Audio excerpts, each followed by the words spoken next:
Como ya saben, las 205 libras no tienen campeón desde hace un par de semanas cuando Jamahal Hill dejó el título vacante por la rotura de su tendón de Aquiles. Desde ese momento aumentó la importancia del combate entre Alex Pereira y Jan Blachowicz. Muchos pensaban que el combate debió ser elevado a título interino para que la categoría no se quedara sin campeón por mucho tiempo. Pero los dirigentes de UFC dijeron que no tenía sentido, porque con título o sin título, el que ganara ese combate iba a pelear por el título indiscutido contra Jiri Prochazka en el último trimestre de este año. Pero después del poco brillo del combate y del resultado polémico, uno se pregunta si irá Alex Pereira directo a pelear por el título como supuestamente estaba programado. Porque el mismo Pereira no lucía tan convencido en la rueda de prensa posterior a su pelea del UFC 291 en el que le ganó a Jan Blachowicz. ¿Qué piensan ustedes? ¿Sí irá Pereira por el título indiscutido contra Jiri Prochazka como estaba programado para finales de este año? Si te está gustando el video, suscríbete, eso me motiva a seguir creando este tipo de contenido. Gracias por el apoyo. Antes de entrar en esa pregunta, ¿cómo podemos evaluar el debut del brasileño en las 205 libras? ¿Y qué decir del resultado? ¿Fue realmente un robo como dijo Jan Blachowicz? El debut del brasileño tiene que calificarse de exitoso. En su primer combate contra el top 3 de la división, ex campeón, que venía de empatar en una pelea por el título del mundo. Además recordemos que Jan Blachowicz siempre había puesto en ridículo a los rivales que venían de las 185 libras, como lo hizo con Luke Rockhold, Jacare Souza e incluso Israel Adesanya. No fue así con Pereira. El brasileño hizo una pelea lo suficientemente competitiva para llevarse una decisión dividida. Muchos dudaban de que Pereira pudiera aguantar la pegada de Blachowicz, y el polaco en ningún momento lo puso en malas condiciones. Si hablamos de daño, más daño le hizo Pereira a Blachowicz.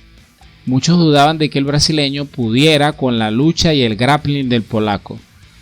Y salvo el primer asalto, Pereira defendió bien los derribos y casi no fue controlado en el suelo, o al menos así lo vieron los jueces. Entremos en el tema del robo o controversia en el resultado. Lo primero que hay que decir es que con una decisión dividida casi siempre habrá lugar a la controversia.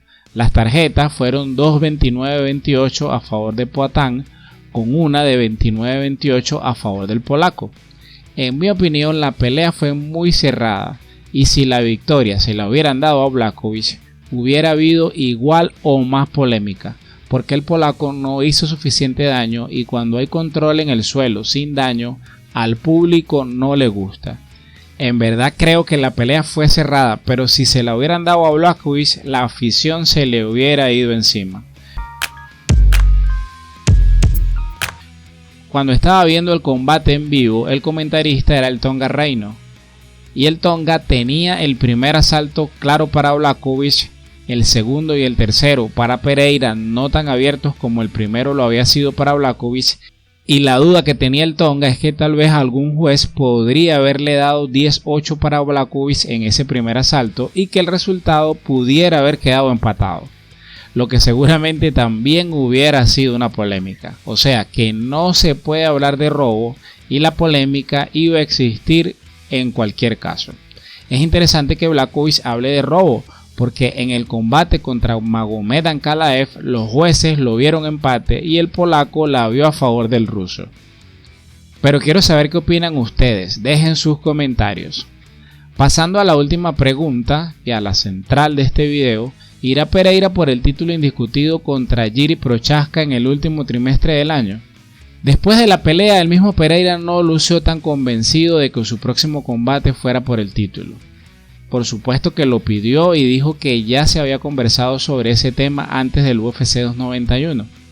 Después del combate, muchos dudan que le den el combate directamente por el título al brasileño, ya que venía de una derrota en una categoría inferior y consideraban que era necesario que mostrara más contundencia en su debut de las 205 libras para sellar su combate contra Prochazka.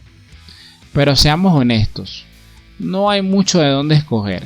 El número 2, Magomed Ankalaev, viene de la fatídica pelea con Blachowicz por el título vacante, pelea que molestó tanto a Dana White que pese a que quedó empatada, el Prezi no quiso programar una revancha. Alexander Rakis, el número 4 del ranking, supuestamente ya está listo para regresar de su lesión, pero tiene más de un año de inactividad. Además, a pesar de que Pereira tiene menos tiempo en la promoción, tiene más arrastre que los otros dos mencionados. También existe una narrativa, una historia. Prochazka le arrebató el título a Teixeira, que es el maestro de Pereira. Una pelea entre Prochazka y el brasileño es casi garantía de un KO. Y si Pereira gana, es posible una mega pelea entre el brasileño y Adesanya. ¿Se imaginan? Trilogía por el título de las 205 libras. Esa sería la pelea soñada para la promoción. En fin, yo creo que sí, le van a dar la pelea a Pereira por el título contra Prochazka. ¿Y ustedes qué opinan? Dejen sus opiniones en los comentarios que como siempre las estaré leyendo. Si llegaste hasta aquí, suscríbete, eso me motiva a seguir creando este tipo de contenido. Gracias por el apoyo.